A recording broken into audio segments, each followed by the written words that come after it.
자, 오늘은 전 세계가 가난해지고 있다. 이게 무슨 소리냐?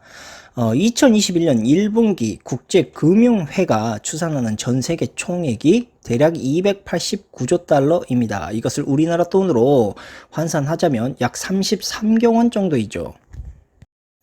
이건 뭐 거의 체감은 물론이고요. 상상조차 할 수 없는 빚더미의 향연이다 라고 볼 수밖에 없는데, 마치 우주과학자들이 지구 밖의 우주를 앞에 두고 온갖 상상력과 망상을 불어넣어서 새로운 우주 스토리를 창조하는 이런 환상과 같은 숫자 단위다 라고 볼 수도 있지만, 굳이 우리가 현실적으로 계산을 해보자면 전 세계 GDP를 모두 합친 액수의 3.6배에 달하는, 가랑이가 흠뻑 젖을 정도의 이미 회복이 불가능한 빚더미에 놓여 있다라고 할 수 있습니다.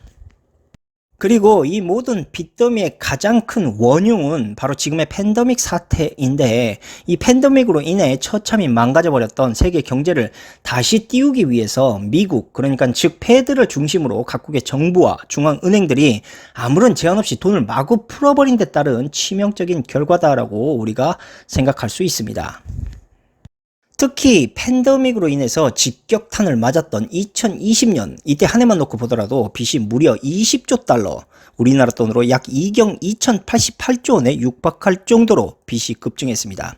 그런데 문제는 정부가 이 흘러넘치는 돈을 통해 위축된 기업 생산과 그에 따른 고용을 늘려서 소비를 한번 촉진시켜 보려는 그러한 의도로 사용되기를 간절히 바랬지만, 이 대량으로 풀려버린 가치 없는 돈들은 생각처럼 잘 흘러가지 않았고, 기업은 더욱 돈을 꽁꽁 쥐고 놓지 않았으며, 반면 소비 위축으로 인한 가계 부채는 기하급수적으로 폭증하기 시작했습니다. 그로 인해서 추락한 실물 경제에 따른 낙수 효과는 거의 기대해보지도 못했고, 내수 경제는 전혀 회복되지 않았으면 물론 인공지능과 코로나로 인해 여전히 일자리는 서서히 사라져버리고 있고, 영세 기업과 소상공인의 어려움은 그야말로 지옥의 나락에 빠져있다 해도 그 누가 반문할 수 없을 정도로 심각한 타격을 입었습니다.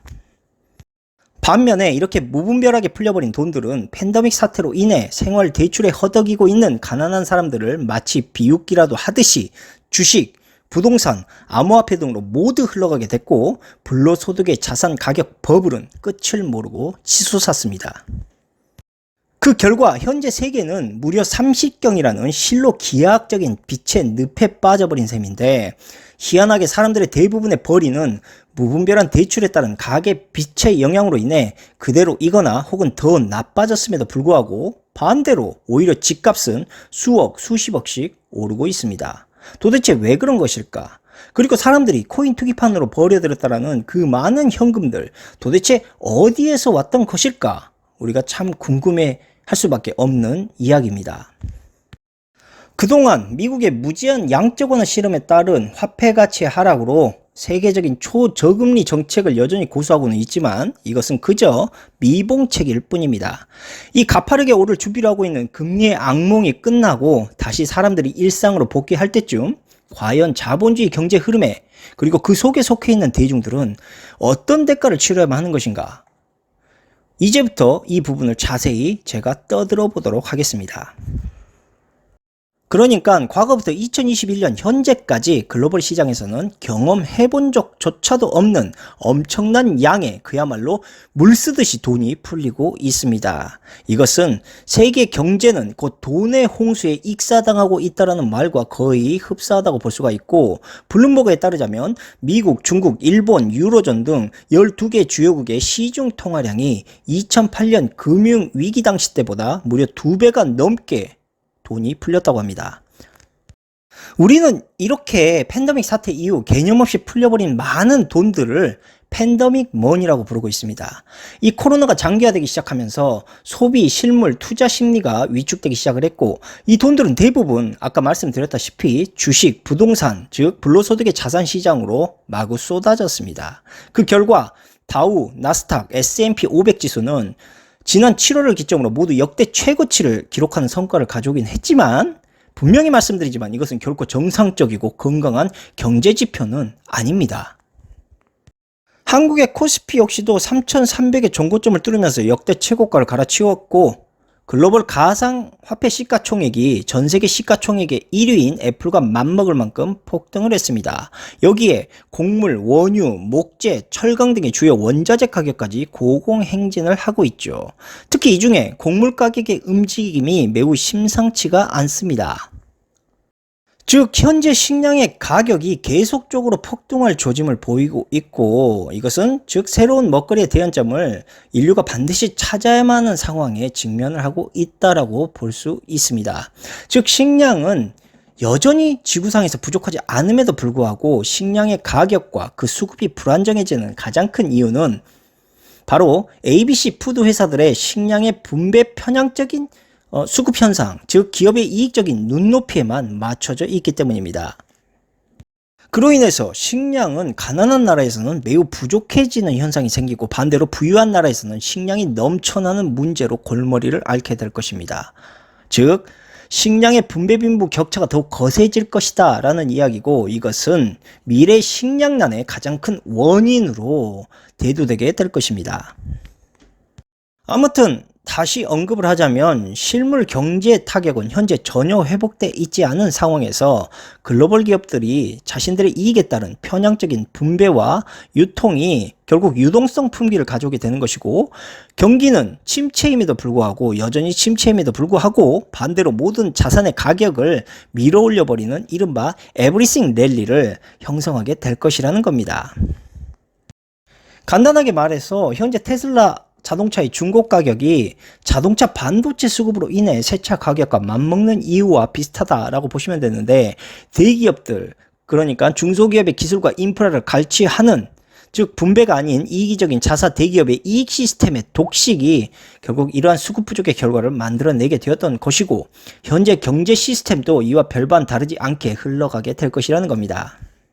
한마디로 현재 유동성이 불러올 인플레이션의 가능성에 대해 경고의 목소리가 심심치 않게 퍼지고 있고, 미국 연방준비제도는 현재까지도 인플레이션은 매우 한시적이다라는 입장을 고수하고 있지만, 미국 소비자 물가 상승률이 전년 대비에 비해서 5.4%로 13년 만에 최고치를 기록하기 시작하면서 한 세대 내에서 경험조차 하지 못한 충격적인 인플레이션의 압력이 유발될 수 있다라는 이야기가 흘러나오고 있습니다. 그리고 다행히 지금의 팬데믹 사태가 잘 정리되었다 하더라도 지금까지 시중에 풀려버린 많은 돈들을 사람들이 일제히 사용하기 시작한다면 이 시중에 풀려버린 엄청난 돈들이 결국 경제 인플레이션을 촉발시킬 수도 있다라는 그런 분석도 나옵니다.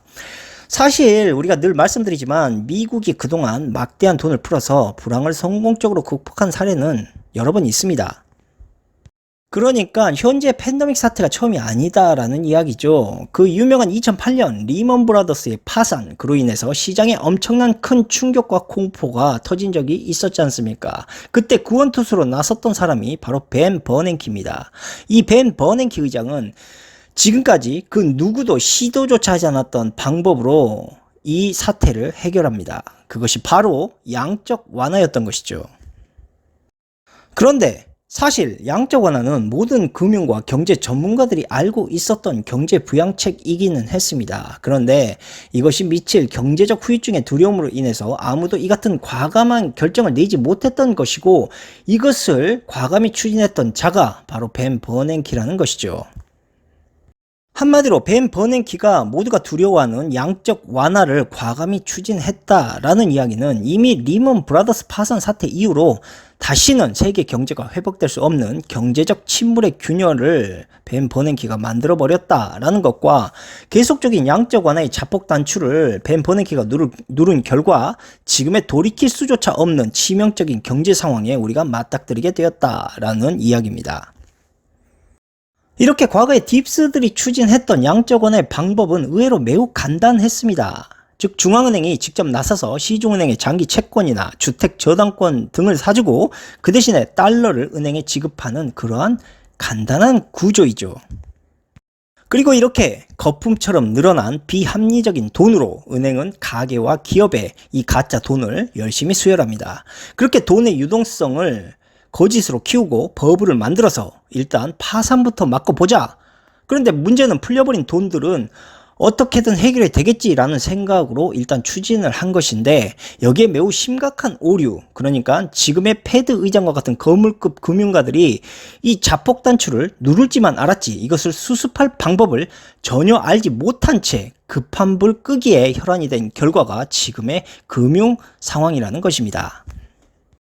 결국 지금의 붕괴되어가는 글로벌 경제, 이것을 다시 일으킬 방법도, 그것을 유지할 미봉책도 전혀 찾지 못하고 있는 상황에서 경제적 퍼펙트 스톰은 초유의 역대급 경제 위기를 불러올 것으로 전문가들이 조용히 예측을 하고 있는데, 이 뱀 버냉키의 이러한 흑마법은 과거 화폐가 시중에 많이 풀리지 않았을 때에는 잘 통용이 되었는데, 이제는 화폐량의 규모와 속도가 한계점에 다다른 상황이다 보니 전혀 이러한 미봉책이 통하지 않았던 것이고, 쉽게 말해서 사상 누각, 즉 집안이 튼튼하지 않은 모래성 위에 또다시 모래성을 쌓는 그러한 짓을 하다 보니까 당연히 모래성은 무너질 수밖에 없는 상황이고, 더 이상 이 모래성을 쌓거나 유지할 수 있는 방법도 전무하다.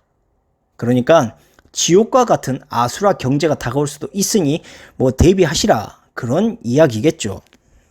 그런데 원래는 연준의 화폐 정책은 상당히 계획적인 플랜으로 짜여져 있었습니다. 그러니까 연준, 즉 패드는 2008년부터 6년간 천천히 4조 5천억 달러를 풀었고, 경제를 다시 안정화시키기 위해 2015년부터 이자율을 조금씩 올리면서 테이퍼링, 그러니까 양적 완화 축소를 개시합니다. 만약 이들의 계획대로 얌전히 흘러갔다면 지금의 화폐 가치 하락으로 인한 인플레이션의 기조 걱정은 전혀 하지 않아도 될 정도로 안정적인 화폐 흐름을 보이고 있었죠. 그런데 갑자기 2020년에 팬데믹 사태가 터져버립니다. 이에 따라 연준은 글로벌 경제 소비 위축이 심화되고 경제를 안정시키기 위해 시장이 필요로 하는 만큼 무제한으로 돈을 공급하겠다라고 약속을 해버립니다. 물론 아무런 대책 없이, 계획도 없이 그냥 석 달간 급격히 3조 달러를 풀어버린 것이죠. 일단 앞뒤 볼 것도 없이 급한 불부터 끄고 보자 라는 생각에서 돈을 풀었고, 테이퍼링이 완벽히 추진되지 않은 상황에서 팬데믹 사태라는 더 큰 위기로 인해 돈을 걷어들일 새도 없이 돈을 마구 풀어버린 것입니다. 이렇게 돈이 제대로 회수되지도 못한 상황에서 더 많은 돈을 팬데믹 사태로 마구 뿌려버리다 보니 매일 새로운, 그것도 한 번도 경험해본 적조차도 없는 그야말로 핵폭발적인 주식시장이 펼쳐진 것이고, 그만큼 손 쓸 수조차도 없는 거품들이 여기저기에서 터져나가기 시작하면서 과거와 비교조차도 될 수 없는 그야말로 지하가 아닌 멘트를 뚫고 지구 내핵의 경제 침체 위기까지도 체험해 볼 수 있는 수준의 어마어마한 자금들이 과연 앞으로 어디로 흘러가게 될지 아무도 예측조차 하지 못하고 있다라는 점입니다. 이것은 당연한 이야기이긴 하겠지만 다행히 이 버블이 꺼진다고 해도 빚은 영원히 남는 것이기 때문에 지금처럼 위태로운 백척간도의 경제 상황에서 빚을 내는 것은 자살행위다라는 것을 다시금 강조 드리겠습니다. 자, 그렇다면 지금 다가올 경제적 충격, 과연 어디까지 그 여파가 미칠 것인가? 간단히 말씀드리자면 1929년에 폭발했던 대공황 사태를 한 예로 들 수가 있고, 2000년 닷컴 버블, 그런데 이 두 개를 뛰어넘는 인류 금융 역사의 가장 큰 획으로 남을 거대한 거품 중 하나가 될 것이다 라고 저는 개인적으로 판단을 하고 있습니다. 특히 한국에서 자산 가격과 가계부채가 동시에 급증하는 모양새, 이것은 90년대 일본의 거품 붕괴 직전과 완전히 비슷한 양상을 보이고 있기 때문에 영끌이나 B2에 허벌나게 신중하셔야 된다는 것도 강조드리고 싶습니다. 그리고 현재도 집값이 언제 내려갈지 아무도 모르고 있는 상황이기 때문에 영끌에 더 신중하셔야 된다는 거고, 이번 정부가 4년간 무려 25차례의 부동산 정책을 내놓으면서 부동산을 개판으로 만들어버렸습니다. 특히 반시장적 정책을 쏟아내는 문정부의 말을 신뢰할 국민은 더 이상 없을 거라고 저는 생각을 합니다. 한국을 예로 말씀드리자면 지난해 말 722조 원의 주택담보대출을 보유하고 있고 1년 새 무려 68조 원이나 늘어났습니다. 투자처를 찾아서 쉽게 이동할 수 있는 시중 부동자금은 통계 작성 이래 최대폭으로 늘어났고요. 언제든지 주식과 부동산으로 자금이 몰릴 수 있으며 이것이 현실로 현재 점점 드러나고 있습니다. 자, 이 와중에 정부가 외환 유출 방어와 물가 안정을 위해서 기준금리를 인상하게 되면 이른바 영끌 비투한 이러한 사람들의 부담은 감당할 수 없을 정도로 불어나게 될 것은 자명한 사실입니다. 자, 다시금 강조드리지만 현재 그 누구도 이 충격의 크기와 여파를 정확히 예측할 수가 없고, 팬데믹이 물러가고 양적 완화가 설령 종료된다 하더라도 빚은 결코 전염병과 함께 사라지지 않는다라는 점을 반드시 여러분들은 깨닫고 있어야만 합니다. 현재 미국 패드 앞에 설치되어 있는 빈민 텐트초는 팬데믹 당시 초기에는 10동에 불과했지만 이제는 무려 40동이 넘게 늘어나고 있습니다. 이것은 신용이 높아 넘치도록 대출받을 수 있는 현금 부자들과 반면에 빚에 허우적대는 사람들, 이 사이의 양극화와 부의 불평등이 미국 내에서 더욱 가속화되고 있다는 사실을 반증하고 있는 것입니다. 미국 연방준비제도 앞에 수십 동이 증가하고 있는 빈민 텐트촌의 사정은 의외로 단순합니다. 월세를 내지 못해서 강제 퇴거당하는 미국인들이 그 대다수죠. 이들은 퇴거 명령에 항의하고 싶어도 법원까지 갈 버스비가 없을 정도로 빈곤한 상황에 처해 있습니다. 그러다가 모두 거리로 나앉은 사람들이죠. 우리나라 역시 집값이 끝없이 상승하는 이유에 대해서는 공급 부족 등의 다양하고도 복합적인 이유들이 있지만 가장 근본적인 원인은 사실 금리가 사상 최저 수준으로 떨어진 현 시점에 집값 투기로 인한 상승 추이이고, 이것은 비단 우리나라뿐 아니라 세계적인 추세다라고 볼 수가 있습니다. 경제 위축에 따른 마구 뿌려댔던 이러한 화폐, 즉 가치가 떨어진 화폐로 구매하는 이른바 패닉 바잉 현상은 이미 전 세계에 통용되는 단어로 인용되고 있을 정도로 매우 유명해지고 있습니다. 일단 경제를 살려보겠다고 아무런 계획 없이 푼 팬데믹 머니가 오히려 양극화를 심화시키게 되었고 박탈감을 낳는 그러한 현상을 만들어버렸고, 이것이 비단 부동산에 국한되어 있지 않다는 것입니다. 이 무분별한 팬데믹 머니는 기업이 성장해서 이익을 내고 그 과실이 직원들에게 돌아가는 낙수 효과마저 무참히 차단시켜버렸습니다. 각국의 중앙은행들이 금리를 팬데믹 사태로 인해서 0%에 가깝게 낮추자 기업들은 싼 값에 빌린 돈으로 자기 회사 주식을 사고 배당금을 받는 편법으로 자사의 기업과 M&A에 올인하기 시작합니다. 한마디로 기업의 수익의 대부분이 주식시장으로 흘러들어가면서 주가는 비이성적으로 계속 올랐던 것이고, 그 이윤이 결국은 CEO와 경영진에게 주식의 보수로 지불되기 시작하면서 큰 돈을 버는 방식이었죠. 제프 베조스, 일론 머스크도 모두 이와 같은 방식으로 자신의 자산을 급증시켰고 떼부자가 되었습니다. 그 밖에도 보잉, 애플, 구글과 같은 글로벌 기업들의 거의 대부분이 자신들의 자사주를 사들여서 많은 이윤을 남겼고, 미국 기업들은 자사주 매입을 22년 만에 최대 수준으로 늘리고 있는 실정입니다. 중앙은행이 팬데믹으로 많은 돈들을 풀어버렸지만 그 돈이 여전히 기업들을 통해서 대중들에게 수혈되지 않는 그 이유, 그것은 바로 기업들의 화폐 독식에 따른 자사주 매입 투자 때문입니다. 여기에다가 노동자들의 파일을 야금야금 갉아먹고 있는 인공지능이 일자리를 차지하고 있는 마당이라 가뜩이 임금도 안 오르는데 중앙은행과 기업들의 돈놀이로 인해 자산 가격만 폭등하고 있는 상황. 이것은 결국 가진 자들이 더욱 거대해지는 세계적인 불평등 경제 양상으로 귀결될 수밖에 없다라는 것입니다. 돈을 버는 냉혹한 현실과 담보와 신용에 접근조차 할 수 없는 사람들은 점점 가난해질 수밖에 없는 것이죠. 과연 이러한 상황에서 자신들의 이윤과 타산만을 따지는 글로벌 기업들이 인간이라는 가치와 노동력에 열중을 할 것이라고 보십니까? 당연히 주식, 부동산, 암호화폐가 생존 방식이 되어버린 데에는 이러한 배경이 짙게 깔려 있는 것이고, 이러한 부의 쏠림은 더욱더 심화되게 될 것입니다. 최근에 일론 머스크의 입담으로 인해서 암호화폐가 폭락한 사태를 여러분들은 직접 경험을 하셨을 겁니다. 이것이 바로 이들이 만들어낸 자본주의의 민낯이고, 여러분들은 그들이 만든 불평등한 자본주의 사회에서 이렇게 희롱당하면서 살아가고 있는 것입니다. 물론 앞으로 미래를 예측할 수 있는 명확한 정답은 없습니다. 파월이 호언장담했던 그대로 인플레이션이 일시적인 현상에 머물 수도 있고, 금리 인상이 예상보다 늦어질 수도 있습니다. 최근에 오미크론의 변이로 인해서 금리 인상은 더욱더 늦춰질 것으로 예상을 하고 있죠. 하지만 어떠한 경중의 위기가 올지는 여전히 알 수는 없겠지만 앞으로 다가올 경제 충격은 반드시 다가오게 될 것이고 다행히 우리는 그 충격이 가볍기를 바라고 있을 뿐입니다. 또 한 가지, 알고 맞는 것과 모르고 맞는 것은 그 결과가 매우 다를 수 있다는 점도 인정을 해야 되겠죠. 이미 오래전부터 예견을 하긴 했지만 기축화폐가 서서히 무너져가는 이 시점에 무엇이 등장하겠습니까? 그렇습니다. 바로 그레이트 리셋이 이제 그 명분의 화두로 떠오르기 시작을 하겠죠. 그리고 새로운 화폐를 통해서 다시 경제를 재건해야 한다라는 목소리를 그레이트 리셋을 통해서 토해내기 시작할 것입니다. 자, 이렇게 세계는 단일 화폐가 탄생이 되게 되는 것이고 우리는 그것을 실제로 경험하고 있는 세대라는 것입니다. 감사합니다.